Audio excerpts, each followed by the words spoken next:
Masonry's history with America is filled with both mystery and controversy. Because of its secrecy, and because its members are bound by terrible blood oaths, Masons are reluctant to come forward with testimony.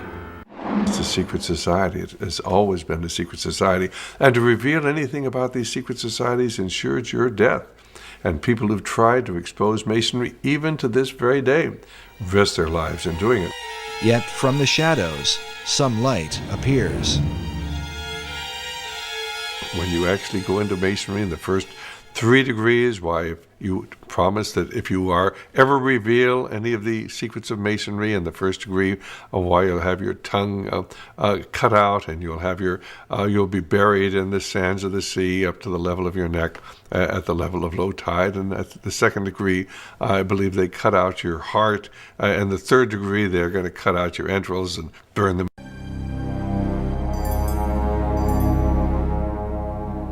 In the 19th century, a man named Captain William Morgan was murdered by a group of Masons who were bound by such blood oaths. Well, Captain William Morgan was a guy up in Batavia, New York in 1826. He was the first American to publish the first 3 degrees of Freemasonry, of the Blue Lodge. The things you had to say, the oaths you had to take. And Masons didn't like that very much. Captain Morgan had violated his oath by writing a book to let people know about the terrible oaths of this terrible society. Feeling a responsibility to the Masonic Brotherhood, 3 members of the order kidnapped Morgan to make him pay for exposing the secrets of Masonry. Hey, stop this! What is this? This is ridiculous! Stop! He was captured by a group of Masons and taken and killed. And later on, the perpetrators made deathbed confessions of it all, so it was all very well known. Of these deathbed confessions, at least one has survived, given by a man named Henry L. Valance, whose insight into Morgan's final moments provides a heart-wrenching account. While Valance was never brought to justice for the crime, his final confession revealed a conscience haunted by a lifetime of guilt. If the mark of Cain wasn't upon me, the curse of the first murderer was. The blood stain was upon my hands and could not be washed out. Valance revealed how a council of 8 Masons had condemned William Morgan to death. Council. They made a decision and decided your fate. Are you ready to pay for your betrayal? Talk to me, man. I've done what was right. And how Morgan had pleaded for his life on behalf of his wife and children. He commenced wringing his hands and talking of his wife and children, the recollections of whom in that awful hour terribly affected him. Please, my children, my wife. His wife, he had said, was young and inexperienced, and his children were but infants. You should have thought about that before you turned us in, before you wrote the book. May God have mercy on your children, because we will not have mercy on you.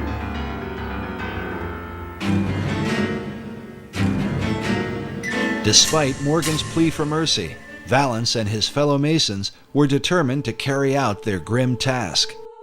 They gave Morgan time alone to prepare himself to die. How Morgan passed that time, said Valance, he could not tell, for everything was quiet as a tomb within.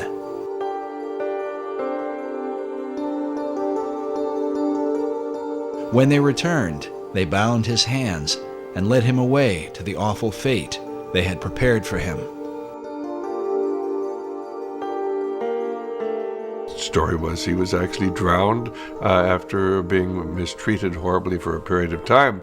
Well, when the word of this got out, and people began to realize this dangerous influence of Masonry within our society, why the membership of the organization fell off dramatically. As one investigator put it, as one writer put it, Freemasonry, which was rampant throughout the country at that time, almost dried up overnight.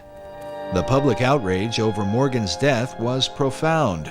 But when those who had murdered him were sought out, the people of the United States discovered that justice was not so easy to obtain.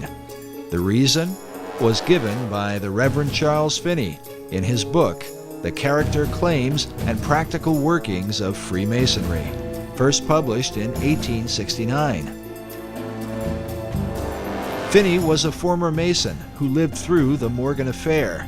He claimed that justice in the case was impossible because nearly all the civil offices in the country were in the hands of Freemasons. According to Finney, even the newspapers of the day were completely under their control. Finney writes that it was found that they could do nothing with the courts, with the sheriffs, with the eyewitnesses, or with the jurors, and all their efforts were for a time entirely impotent. So this turned into a big brouhaha. It was a big Masonic scandal because it was all known. The Morgan incident became an issue of national importance, not simply because a man was murdered, but more importantly, Americans began to realize that their supposedly democratic country was being secretly controlled by the Masonic Brotherhood. And this led even to separate political parties, being anti-Masonic political parties being formed, and they were even called the Anti-Masonic Party. They ran candidates for president, and they were significant parties. They weren't just minority parties, so it was a really big deal. The Anti-Masonic Party was the first third party in American politics, and eventually became the Whig Party, which is more widely recognized. The party itself was led by former President John Quincy Adams, who wrote a collection of letters and essays against Freemasonry. How can you have a free society when you have people who belong to these secret societies and have sworn these terrible blood oaths? You can't have a free society. And that's what John Quincy Adams was writing about. Adams wrote, "I do conscientiously and sincerely believe that the order of Freemasonry, if not the greatest, is one of the greatest moral and political evils." As a result of the Morgan incident, a series of official investigations took place.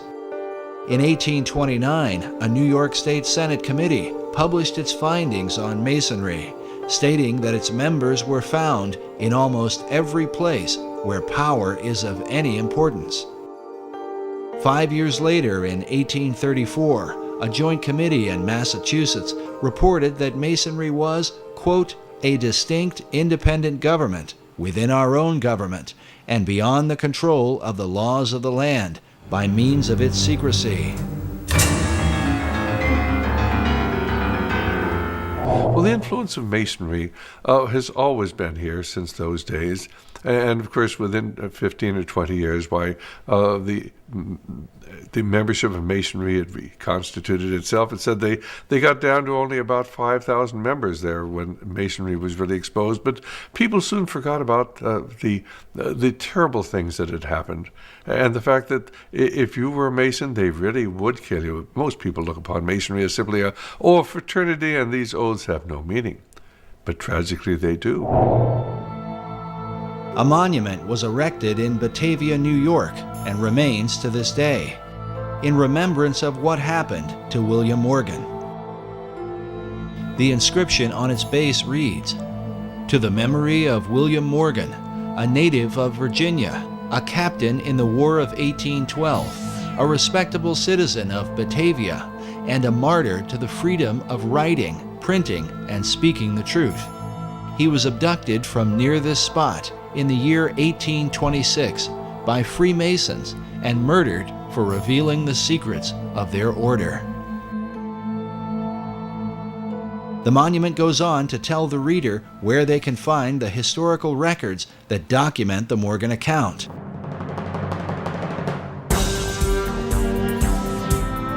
Why would the citizens of Batavia have gone to this length?